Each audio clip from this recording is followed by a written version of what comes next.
Now this video is specifically for those of you who are new to Robinhood or maybe new to trading in general. So if you're a more experienced trader, this video might not be for you.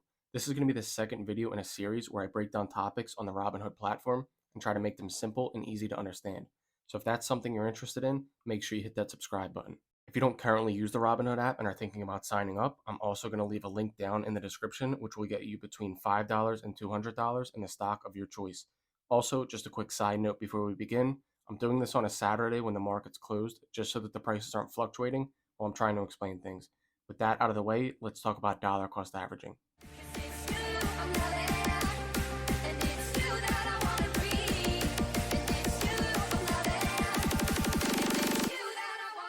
So what is dollar cost averaging?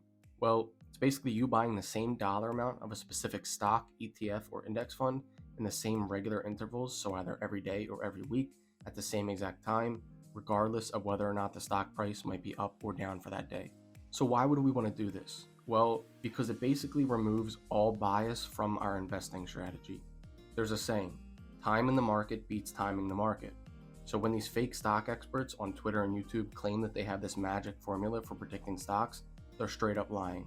No one can predict whether a stock is going to go up or down on a consistent basis. And that's where dollar cost averaging comes in. Instead of trying to buy a stock at the perfect time, we would just consistently invest over a long period of time in order to match the stock, ETF, or index fund's overall movement rather than just trying to get a quick win. Trying to buy a stock at the perfect time might stop you from ever buying it at all.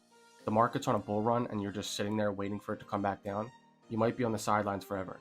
That's why it's better to just get in the market as soon as possible on a consistent basis, regardless of whether the price is up or down, and let the power of compounding take over. Now that we covered why it's important and how it works, I'm going to take you step by step and show you exactly how to set it up in Robinhood. So first up, you're going to need to pick a stock or an ETF. An ETF is basically Robinhood's version of an index fund that can be bought and sold anytime throughout the trading day, unlike actual index funds. If you can't decide on a specific stock, you can always choose an ETF like VTI, which mirrors the entire stock market, or an ETF like VOO, which mirrors the top 500 companies in the market. Both are great choices and both are diversified and have proven track records. So once we picked our stock or ETF, in my case, I'm going to demonstrate using VTI. We're going to click the drop down in the top right corner and we're going to choose recurring investment. This is going to give us a whole bunch of boxes to fill in.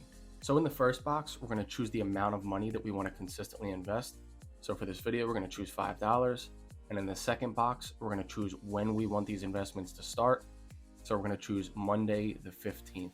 Next, we have to choose the frequency. So how often do we want our $5 to be invested?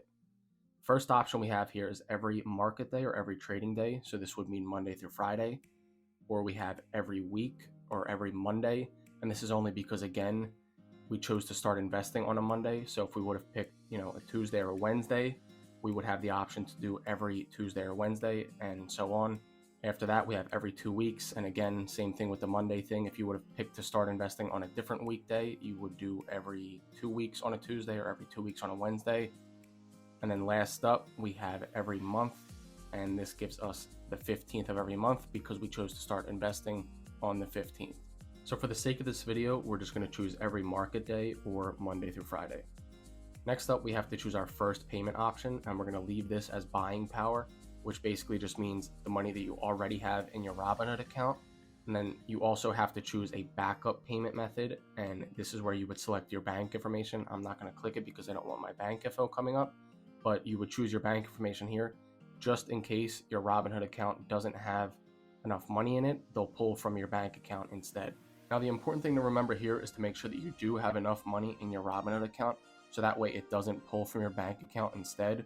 Unless you prefer it that way, if you want it to be taken directly from your bank account, you can actually choose your banking information as your first payment option, and that way it'll pull directly from your bank and you won't need a second backup option at all. Now, all that's left to do from here, once you're done, is click review order and submit.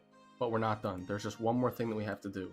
So we're going to go up to the top right, we're going to click account, we're going to click investing, we're going to scroll down to dividend reinvestment, we're going to click settings, and we're going to go right here and we're going to make sure that dividend reinvestment is turned on.